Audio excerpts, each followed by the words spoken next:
Today on Inside Utah Politics, the 80th anniversary of D-Day.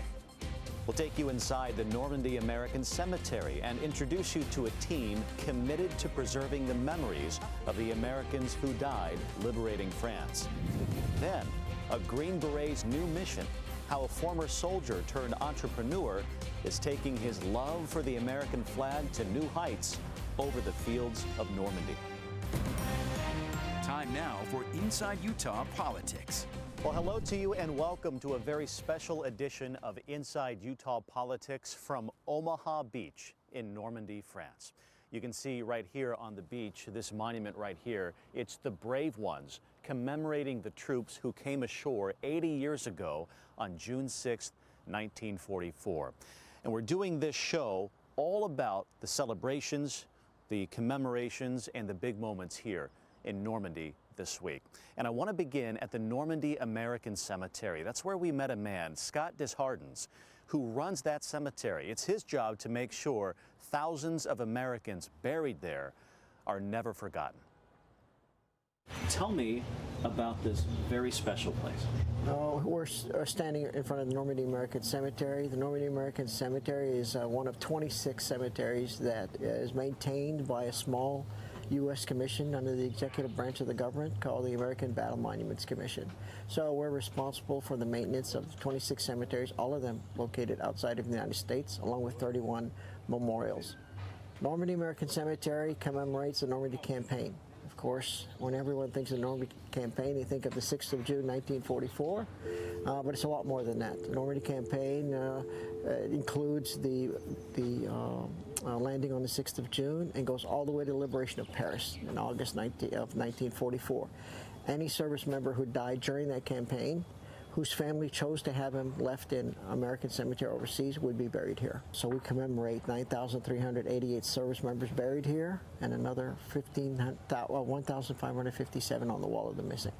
So we're almost a total of 12,000 men that we commemorate here at the Normandy American Cemetery. And that represents about 32% of the service members who actually died during this campaign. 32%? The other 68% were returned back home at the family's requests. Wow. What's it like to come to work here every day, knowing what you do? You can see the beauty of the place. What it's like is, I'm a retired soldier myself, so I always wake up every morning believing I'm still a soldier taking care of soldiers. What these men did was unbelievable. And we can't allow the act that they did to be diminished or forgotten in any way. And that's what we do every morning. Actually, my goal at the end of the day is when Americans visit and they leave a little bit prouder to be Americans. And when people from foreign lands, foreign countries visit, I hope that they leave with just a little more respect for what America does for its service members. There's a little bit of diplomacy going on here. Absolutely. I once had an ambassador tell me that our embassies do better work for America than embassies do. Americans leave here prouder to be American, and foreigners leave here with a little more respect for America. You mentioned something a moment ago that we should not forget. Right. What, especially as time moves on, now 80 years since that campaign really began, what do we risk if we start to lose that collective memory? Well, we risk the sacrifice that they made. We have to keep in mind that this generation, of course, is often referred to as America's best generation, and in my opinion it is. These were men who, some of them didn't even know where France was. These were men who volunteered, also, of course, some men that were drafted. But it's not only about these men. It's probably the last war America was 100% invested in. That is, I have had a father-in-law who told me he collected tin and rubber during the war. We had women working assembly lines. We had women pilots. So it was really a huge investment by America as a country to come and liberate Western Europe that was currently under a system of tyranny. So it's important to remember because they still have something to teach us: courage, loyalty, comradeship. We meet a lot of veterans, of course, less and less every year. But anytime you get the opportunity to talk to a veteran, you can't help but be moved. They're so humble. They're incredibly humble men. And then when you can get their personal stories out of them, They were just incredible human beings. What is that like, working at the interface between America and France in this historic context here? I mean, I think it's not as hard as people would think. I think that our goals are the same, whether I'm the American superintendent or they're my French team. Our goals are exactly the same. Our mission hasn't changed in 101 years. Our mission, regardless of the politics, regardless of the administration. People ask me all the time, who do you want to be president? It doesn't matter to me, because my mission will not change. In 101 years, my mission has remained the same. And we continue to do our mission, which is make sure these people aren't forgotten, make sure we tell their story, make sure that we keep this cemetery at the highest standards possible, because that's what we promised families who made this very difficult decision 80 years ago to keep their loved ones 3,000 miles from them. Can you imagine how hard a decision that was? No. And so we made a commitment then that if they kept them under our care, that we would ensure that these sites would remain at the highest possible standards. And my crew works hard to make sure that happens. And what does it mean to you personally to be here every day making sure that happens? Well, you know, when I signed on with the American Battle Monuments Commission 17 years ago, I never imagined being superintendent of Normandy American Cemetery. I would have been glad to be superintendent of any cemetery they gave me. I also have, I'm sort of one of the old guard now, so new people ask me all the time, what's the best cemetery to go to? Anyone they'll offer you. That's the best cemetery to go to. They're all beautiful. They all have their own stories. Normandy, of course, is the flagship of the commission. We have 1.8 million visitors a year here, another 880,000 at Pointe du Hoc. We have a very heavy visitor load, but we're well manned to handle that visitor load. It's a source of pride, there's no doubt about that. For me, that I ended up here, so I'm on my 7th year now. And I think any superintendent would feel the same. We know that this is the flagship of the commission, and I like to tell people I train, if you have not come here with the want to become the superintendent here, may not happen, but with the want, you probably need to consider why you're here. Because we are here to honor these soldiers, and the ability to do that presents itself much more in Normandy than other cemeteries. So, yeah. You're doing it in a big way this week, and we hear the sounds. You got a lot of work going on, but we appreciate your time today, Scott. Welcome. Thank you so much. Thank you. When Inside Utah Politics continues, more from the Normandy American Cemetery. We'll introduce you to a woman who has a deep family connection to that hallowed ground. Then, a Green Beret's new mission, how a former soldier is taking his love of the American flag to new heights.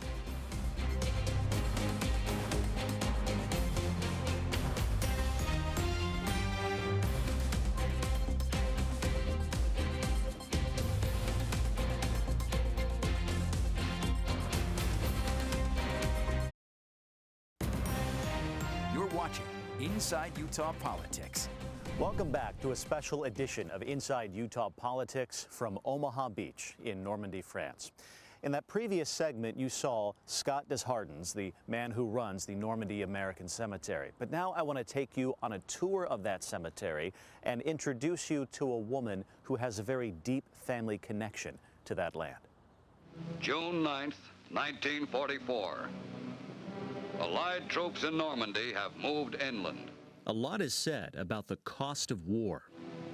Work not without a price in men and materiel. But if you really want to know the price, you can come here to the Normandy American Cemetery on a plateau above Omaha Beach. 172 acres of reminders, the war receipts. We commemorate 9,388 service members buried here. Scott Desjardins is the superintendent. These were men who, some of them didn't even know where France was. These were men who volunteered. Also, of course, some men that were drafted. When we are facing a grave, you are facing a face and a personal story. Stephanie Labrie is a guide at the cemetery and a guardian of sorts. It's important to tell their stories, to not forget, to know who they were. There's General Theodore Roosevelt Jr., the oldest son of Teddy Roosevelt. a father and son, Colonel Ollie Reed and First Lieutenant Ollie Reed Jr., and a civilian, Elizabeth Ann Richardson. She volunteered with the American Red Cross. All of them met their fates here in France. I know it's so important for visitors to be here. 1 million visitors a year walk the grounds here, ground that used to belong to Stephanie's family. You see, her grandfather farmed this land before the war. After the invasion, the farm served as a morgue, Where the caskets were stored to be sent back home or to be buried in Normandy. And after that, the French government asked them if they agreed to let their lands for the cemetery, and they accepted it. For Stephanie, every day here is personal. It's quite a place of my family here, so it's so important for me to honor and to be here. And as for Scott, who oversees this hallowed ground, his mission is personal too. My goal at the end of the day is when Americans visit and they leave a little bit prouder to be Americans. And when people from foreign lands, foreign countries visit, I hope that they leave with just a little more respect for what America does for its service members. Well, now that you've seen that beautiful cemetery, I want to show you the big event that happened there this week. Some of America's last remaining D-Day veterans came out on stage and were honored in a very big way. On this day at the Normandy American Cemetery, the quiet and the stillness were broken. As thousands gathered to commemorate 80 years since the D-Day invasion. As the gentle music played, the final details were sealed. People filed in. Politicians like John Kerry and Ted Cruz, the French and American presidents, the military, Marines with gleaming medals, generals with star-studded shoulders, even Hollywood stars, Tom Hanks and Steven Spielberg. But the real stars of this show were the D-Day veterans, taking center stage to thundering applause and heaps of praise. It's the highest honor to be able to salute you here in Normandy. And soaking it all in from the sidelines. For me, this was like a once-in-a-lifetime opportunity. 2 high schoolers, about the same age as many of the D-Day troops in 1944, and they were in awe. I feel like they've done so much more than me in life, and I have so much more to go, and it like keeps me going sometimes, like what they've done. And what they did 80 years ago was a turning point in history. 160,000 troops hit the beaches and parachuted into Normandy for the daring invasion June 6, 1944. The fighting was brutal. These young men grew up fast here as bullets flew by and sheer grit pushed them forward. And some of the youngest on that day are the oldest people here now. Nous vous faisons chevalier de la Légion d'honneur. Like Harold Terrans, 100 years old. French President Emmanuel Macron pinned him and 10 of Harold's comrades with France's highest award, the Legion of Honor. It was one of the highlights of my life. Mobbed like a celebrity. Thank you for your service. Okay. Yeah. When people thank you like that, how do you feel? I feel very honored and flattered and lucky, okay? I am blessed. Blessed to be here and with his beaming daughter. I'm so proud of him. I'm so proud. I've heard these stories since I'm a little girl, and to see him receive an honor is just a dream come true. And as for those high schoolers who are watching all of this with wide eyes, what would they say to the men like Harold? You guys did something I could never do. It's so like inspiring that you guys like took the risk to like maybe even sacrifice your life for freedom and prosperity of the world. And today, in Normandy, the world thanked them.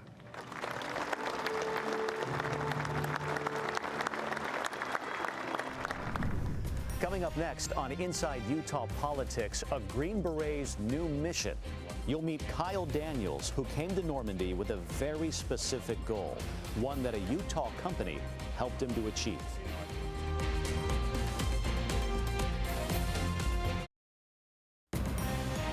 You're watching Inside Utah Politics. Welcome back to this special edition of Inside Utah Politics. I want to introduce you now to a veteran, Kyle Daniels, a former Green Beret turned entrepreneur. He came to Normandy with a very specific mission in mind, and a Utah company helped him get there. Here's our conversation. We're here in Normandy, France. What's it like to have those flags here now? It's really a surreal experience, and honestly, nothing that I thought I would ever get to do in my life. It's one of the most historic places in world history, honestly, and just the fact that I get to be a part of this with my company on the 80th anniversary of D-Day, it's hard to find words to describe it. Well, let's start from the beginning, because you're a veteran. When you finished with your service, you became an entrepreneur. So walk me through the transition and how Firebrand came to be.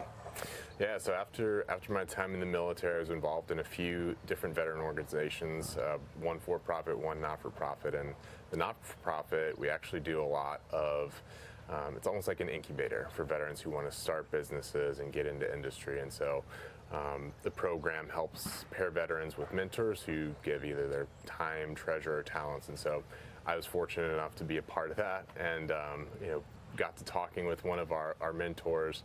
We just got on the topic of the flag and kind of the state of patriotism in America at the time, and so it came somehow. The conversation came up with flag branding. Like, we don't like seeing that, and so like we wish there was something about it. And then that's where the idea came from. And then from there, I was like, I'm going to run with this, and with the help of some of those organizations and a lot of the mentorship, we have a company now. So you took issue with the way some people would protest or desecrate the flag with the fire, right? Right. And so you thought we can do a flag that doesn't catch fire. Exactly. And this is where Firebrand came from, right? So now what's that like, navigating the company and being in business? It's been a whirlwind. It's been a lot of learnings, and a lot of just humbling experience of learning like how to bring an actual product to market. If someone would have told me like how difficult it would have been from start to finish, I'm not saying I wouldn't do it. I definitely believe in what we're doing, and I love the product that we make, and it's absolutely worth it. But it's been a learning experience along the way. For sure, no doubt about it. Any parallels you can draw with your military service? Absolutely. Yeah. Early mornings, late nights, doesn't matter. Rain, wind, shine, time of day, like when duty calls and you need to be there to support the mission, you got to be there. And so now my mission is answering customer emails, making sure production partner has what he needs to get fabric and special needles to sew these flags, and everything that goes into making our flags, every detail. I'm the one who's responsible for that. And so, what's the most challenging part of it? I think initially it was just finding the right material. I think it's a very, very unique to find a material that's inherently fire retardant and that actually matches the specs of an American flag. And so just getting it right. We wanted to make a product that was actually going to represent, the country and the people that, live under that, and that's our flag. And so I didn't want any detail to go unnoticed or not developed in the right way. Yeah. So you fought for that flag. Absolutely. And now you're making that flag for people. What's that like for you? It's an interesting experience. I think I have my own personal connection to the flag, and I think it's always been almost like a visual safety net for me. No matter where I was in the world, what deployment I was on, or if I was in just like the far reaches of the desert or some other country, anytime I would see an American flag, I just got an instant sense of relief almost, because for me the connection is the brothers that I fought with, right? I mean, we're here in Normandy, and just the camaraderie and togetherness you have, fighting with people for a common good. It doesn't have to be fighting, just living the American values like together, and that's what the flag means to me at a high level. Yeah. So now you're here, and what was it like going up in the plane with those guys? Each of them had one of your flags, and you're jumping out over Normandy 80 years after those guys jumped over or swam ashore. What was that like? Yeah, I mean, surreal is the one-word answer I give you. I honestly cannot tell you how grateful I am just even have the opportunity, but you know, I think going through the pre-jump training the night before, getting up at 3 o'clock in the morning to get ready to go to the airstrip and get on the plane, you know, it brought back just getting back in the rhythm of what I did back when I was in the military for our regular jumps that we did. But then there was like moments of calm where, you know, have all my kit on, been JMPI'd, ready to jump, and then it's just hitting me what I'm about to do. We're getting on one of the original C-47s, a Placid Lassie that dropped some of our paratroopers into Normandy on June 6th in 1944. And so I think in those moments of downtime, that's when kind of the heaviness of what we were doing hit me. And yeah, even everything from being in the plane. I mean, it's not like a conventional plane that we have today. It's all wooden floors, so there's no seats. So we're all literally sitting on the ground, just back to back with one another. We had a phenomenal jump master who kept, you know, safety top of mind for all of us in the aircraft. So never a moment where I felt unsafe, but you know, several moments going back, it's like, man, this is one of the planes that drop people, and I'm sitting here now about to drop in one of the most famous drop zones in U.S. military history, and I can't believe I'm here. Oh my gosh, it had to be so surreal for you. Yeah, it was. It's hard finding the words. Yeah. You know, I think about, you know, the paratroopers who are laying in this cemetery here, and that actually jumped on that day. I mean, those are the giants that I live in the shadows of, and I am extremely humbled that I got to do and really commemorate what they did on that day. So there's so much effort involved here. People fly in from all over the world. You went through the jump, all the logistics to make it happen. So many other people are commemorating the 80th anniversary in their own ways, right? Yeah. Why do you think it's important that we go through that effort to be here? Keeping the memory alive of the men and women who fought in this war. I mean, they're the greatest generation for a reason. It's not to discount anyone else's service, but I mean, what these service members did is truly shape the course of world history. And so you know, me doing my small part and what everyone here doing their part together to keep the memory of those people alive, it's very important, because I mean, there's a lot of stuff I didn't know about. You know, I learned about several different soldiers over here. We were fortunate enough to meet one of the still remaining World War II veterans yesterday at the Iron Mike Memorial. I mean, I'd be lying if I didn't tell you I started to get choked up a bit, honestly. And just to be able to meet him, shake his hand, and talk with him just for the few seconds that I did, I'd say is one of the highlights of my life to this point. Kyle, it's been a pleasure to meet you. It's been a pleasure to follow you along in this journey, and I hope we'll talk again. Yeah, it's been great. Thanks. Hey, thanks so much. We wish Kyle nothing but success as he continues to grow that company. More to come here from a special edition of Inside Utah Politics from Omaha Beach. Thanks so much for joining us on this special edition of Inside Utah Politics from Normandy, France. A chance for all of us to remember the events here 80 years ago and reflect on the collective courage and the sacrifice of thousands of American troops and the allies who came ashore and liberated France. Thanks so much for being with us. You can follow along our journey on abc4.com and our social media channels too. So many stories we've had the privilege to bring you this week, and I do hope you'll go find them and watch them. We'll see you next time, everybody. Bye-bye.